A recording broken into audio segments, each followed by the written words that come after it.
کا اشتعارہ بنایا، اپنے محبوب کے سینے کو رحمت کا خزینہ بنایا، اپنے محبوب کے دل کو ایمان کے نور سے مزین کیا، اور اپنے محبوب کے پاؤں کو وہ استقامت عطا فرمائی۔ یہ پہاڑوں کے پاس اتنی استقامت نہیں جتنی پائے محمد صلی اللہ علیہ وسلم میں استقامت ہے، اور اپنے محبوب کے ہاتھوں کو سخاوت کی آندھی بنا ڈالا، اپنے محبوب کے ہونٹوں کو میں نے حمد تعریف سے سجایا، اپنے محبوب کی زبان کو میں نے اپنی یاد سے سجایا، اپنے محبوب کی آنکھوں کو میں نے شرم و حیا سے بنایا، اپنے محبوب کے چہرے کو میں نے رضا کا مرکز بنایا۔ جس نے بھی میرے محبوب کے چہرے کو خوش ہو کر دیکھا میں اس سے بھی راضی ہو گیا۔ میں نے اپنے محبوب کو جو ہے ایسا بنایا، ایسا حسین بنایا، کیا بتاؤں جے پور کے روشن ضمیروں، بس یہ شعر سمجھ لو۔ کائنات حسن جب پھیلی تو لامحدود تھی، کائنات حسن جب پھیلی تو لامحدود تھی، اور جب سمٹی تو تیرا نام بن کر رہ گئی۔ ہاں، ایسا اللہ تعالیٰ نے حسین آئیڈیل دیا ہے، اور ان کا سب سے بڑا احسان یہ ہے، بات کو سمیٹ رہا ہوں، وہ سب سے بڑا ان کا تحفہ جو ہے وہ قرآن کریم ہے۔ جو یہ بچے جو آپ کے سامنے بچے اور بچیاں بیٹھے ہیں، یہ قرآن کے کریم کی جو دولت حاصل کر رہے ہیں، کائنات میں اس سے بڑی کوئی دولت نہیں، یہ سات دونوں جہاں کی دولت ہے۔ قرآن دوستو ہمارے لیے دستور حیات ہے، منشور حیات ہے، ضابطہ حیات ہے، بلکہ آب حیات ہے۔ قرآن کا پڑھنا بھی عبادت ہے، قرآن کا پڑھانا بھی عبادت ہے، قرآن کا سنانا بھی عبادت ہے، قرآن کا سننا بھی عبادت ہے، قرآن کو چھونا بھی عبادت ہے، قرآن کو دیکھنا بھی عبادت ہے، قرآن کو حفظ کرنا بھی بہت بڑی عبادت ہے۔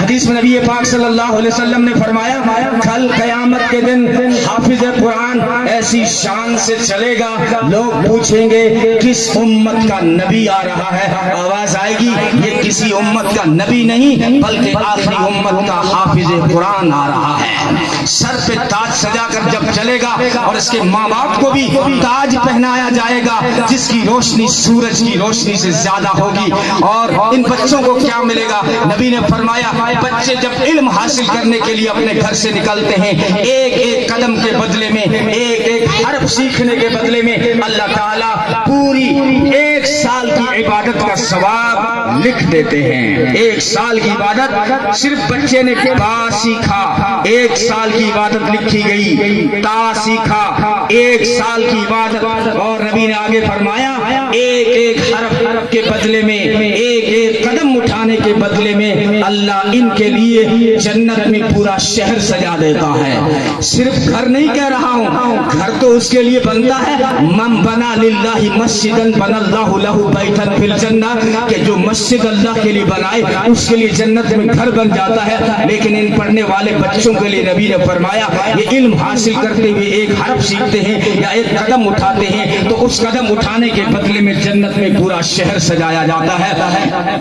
ان فی الجنت نہرا اسمہ ریان علیہ مدینۃ من مرجان لہ 70,000 باب من ذهب وفضہ لحامل القرآن۔ نبی نے فرمایا جنت میں ایک نہر ہے جس کا نام ہے ریان، اس ریان کے کنارے ایک شہر ہے جس کا نام ہے مرجان، اس مرجان شہر میں 70,000 گھر ہیں، ہر گھر میں 70,000 کمرے ہیں، ہر کمرے میں 70,000 دروازے ہیں، ہر دروازے سے 70,000 فرشتے انٹر ہوں گے، ہر فرشتے کے ہاتھ میں گفٹ ہوگا، ہدیہ ہوگا، انعام ہوگا۔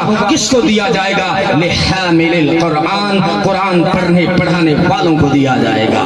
لوگوں کو صرف ایک حدیث یاد رہتی ہے کہ سب سے پہلے مولوی دوزخ میں جائے گا، یہ حدیث بڑی پکی یاد ہے، لیکن اس کے علاوہ ہزاروں سینکڑوں روایتیں ہیں جو عالم کی شان میں۔ حضرت عبداللہ بن عمر فرماتے ہیں کل قیامت کے دن سونے کا تخت سجایا جائے گا، اس پہ چاندی کے کبے لگائے جائیں گے، اور پھر جو ہے یاقوت اور زمرد چڑھے جائیں گے، اور پھر ان کے اوپر سندس و استبرق کی چادریں بچھائی جائیں گی، اور پھر عالم سے کہا جائے گا، قرآن کے حافظ سے کہا جائے گا، مسجد کے امام سے کہا جائے گا، مسجد کے مؤذن سے کہا جائے گا آپ تشریف رکھیں جب تک میں لوگوں کا حساب نہ لیں، آپ آرام سے یہاں پر تشریف فرما ہوں، مجھے میری عزت و جلالت کی قسم ہے میں نے تمہیں علم اس لیے نہیں دیا تھا کہ میں تمہیں عذاب دوں. میرے نزدیک جو ہے کبیرہ گناہوں کے باوجود عالم کو بخش دینا میرے یہاں کوئی بڑی بات نہیں ہے. تو جو ہے بہت سارے فضائل ہیں. تو آؤ ہم سب جو ہے قرآن کی تلاوت کو زندہ کریں. ہر بچہ بچی ہمارا کوئی رہ نہ جائے قرآن پڑھے بغیر. دیکھو دنیاوی تعلیم سے اسلام منع نہیں کرتا, بلکہ نبی نے حکم دیا زید بن ثابت کو کہ تم دشمنوں کی زبان سیکھو, یہودیوں کی زبان سیکھو, تاکہ ہم ان کے خطوں کا جواب دے سکیں.